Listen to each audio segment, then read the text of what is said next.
Subscribe कीजिए हमारे YouTube channels को और बेल आइकन को दबाना ना भूलें। जी दोस्तों, जैसा कि हम जानते हैं कि छत्तीसगढ़ में वनों की संख्या बहुत अधिक है, पर लगातार बढ़ते नगरीकरण, शहरीकरण व विकास के चलते आए दिन वनों का निरंतर विनाश हो रहा है, जिसके कारण जंगली जानवर रास्ता भटक कर बस्तियों में आ जाते हैं, जिससे जान माल का खतरा बना रहता है। तो इस विषय पर आपकी क्या राय है अनिल जी? छत्तीसगढ़ के संस्कृति में जंगल के बड़ महत्व है, जहाँ पेड़ पौधा मतलब भी पूजे जाते, ओखर पूजा अर्चना के जाते, जिसमें हम आंवला नवी के रूप में भी मनाथा, जहाँ आंवला पेड़ की पूजा करे जाते। ऐसे कि जो छत्तीसगढ़ राज्य अगर हम देखबो तो ये छत्तीसगढ़ राज्य जो वन संपदा ले भरे है, यहाँ हर जगह आप मतलब पेड़ पौधा वन जड़ी बूटी देखे बर मिल जाही। लेकिन अभी के समय में विकास के साथ साथ मतलब जंगलों के जंगल मतलब काटत जाते, ओकर विनाश करत जाते, तो हमार जो जड़ी बूटी है संपदा है बहुत ज्यादा विनाश होते। तो यही में एक बात हमेशा सुने ला मिलते कि जंगली जानवर मर कोकरो मनखे के घर ला तोड़ दीन या कोकरो गांव में घुसर गए, ऐसे करके हमारे बहुत ज्यादा सुने ला मिलते। तो ये मोर कह के मतलब है कि एमा जानवर मन के कोई दोस्त नहीं है, काबर कि मनखे हा जानवर मन के जगह में जाके निवास करत है। अब अगर हमन उखर जगह में जाके निवास करबो तो उमन कहाँ जाही। तेखर सेती जानवर मन जो है वो मन का है जंगल ले निकल के आते कहाँ आपके गांव में घुसते और वहाँ विनाश करते। अगर मनखे मन जानवर मन ला ओखर जगह में छोड़ दे और अपन जगह में स्वयं आ जाए तो मतलब जानवर मन ला कोई नुकसान नहीं है और मनखे भी ला कोई नुकसान नहीं था। ये बात ला समझे लगी कि जब जंगल के विनाश होते, विकास होते, राज्य के देश के विकास होते, तब विकास के साथ साथ काफी चीज पिछड़ा जाते। तो हमारे जो जंगल है और वहाँ के जो जंगली जानवर है तेन मन ला हमन कैसे छोड़ सकता। तो वो मन का करते कि अपन जगह ला देखा थे कि कोई दूसर मनखे आके ओखर जगह में रहा थे, ओखर जगह ला घेरा थे, तो वो मन आके शहर कोती जाते और मले मनखे मन ला नुकसान पहुंचाते। तो अगर कोई व्यक्ति है अगर गांव कोती नहीं जाही और अगर निवास नहीं करी तो वह मन ओखर घर कोती नहीं आई।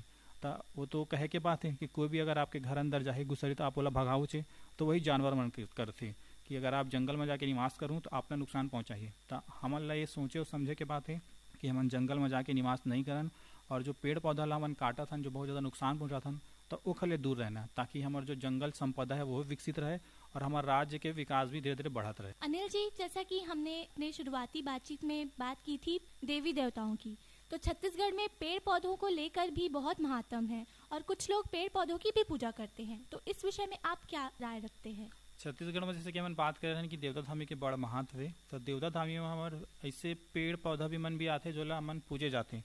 अब एक दो सबले बड़े कारण ये है कि एक तो हमला जो जहाँ हमन रहथन वहाँ आसपास वन संपदा होना चाहिए, जेखर ले मतलब शुद्ध वातावरण रहते, तेखर नाम से जंगल बचाए के है।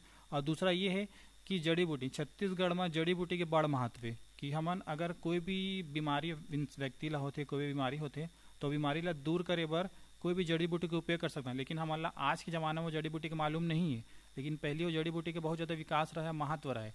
तो अगर वैसे बात होते तो हमन देवता धामी के रूप में ओला पूछथन और ओला बचाए के कोशिश करथन। ऐसी में आप छोटे चीज़ है कि जैसे कि खेमन हमन आंवला नमी के एक त्यौहार मनाथन जो में आंवला के पेड़ के पूजा के जाते, ओकर चारों कोती किंजरथन और में धागा वागा बांधथन।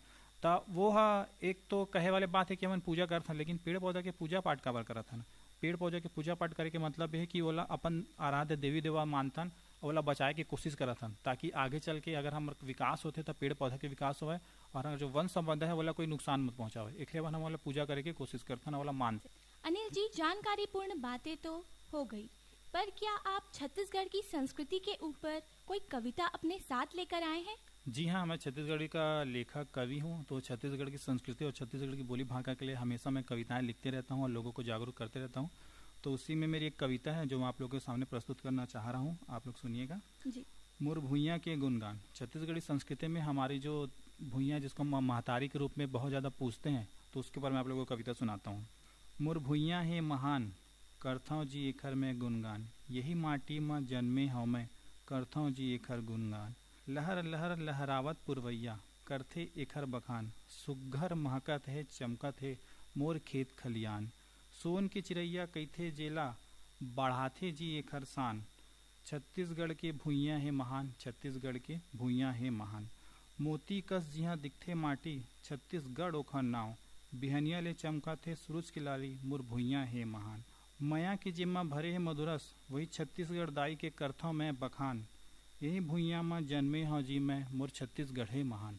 बहुत बढ़िया कविता अनिल जी। इसके माध्यम से आपने छत्तीसगढ़ की लोक संस्कृति के साथ साथ छत्तीसगढ़ की सभी उपलब्धियों को बता दिया है। अनिल जी, अंत में आप हमारे श्रोताओं को क्या सुझाव देना चाहेंगे? जैसा कि हमारे छत्तीसगढ़ की लोक संस्कृति और परंपरा के विषय में आपने इतनी अच्छी बातें बताई, लेकिन हमारे छत्तीसगढ़ के निवासी अपनी परंपरा को लगातार भूलते जा रहे हैं, तो इस विषय में आप हमारे श्रोताओं को क्या संदेश देना चाहेंगे? मैं संदेश तो नहीं, लेकिन सबो झन ला निवेदन करत हूँ कि अपन संस्कृति ला, अपन लोकगीत लोक कथा मन ला भुलाओ जन और अपन संस्कृति में जिए के पूरा पूरा कोशिश करो। काबर कि हमार संस्कृति ही ऐसे है जो हमन छत्तीसगढ़िया मन ला बचा के रखे है। हमन हमेशा एक बात कहथन कि छत्तीसगढ़िया सबले बढ़िया, लेकिन छत्तीसगढ़िया बढ़िया तब रही जब हमार छत्तीसगढ़ में हमार संस्कृति है बच जाही।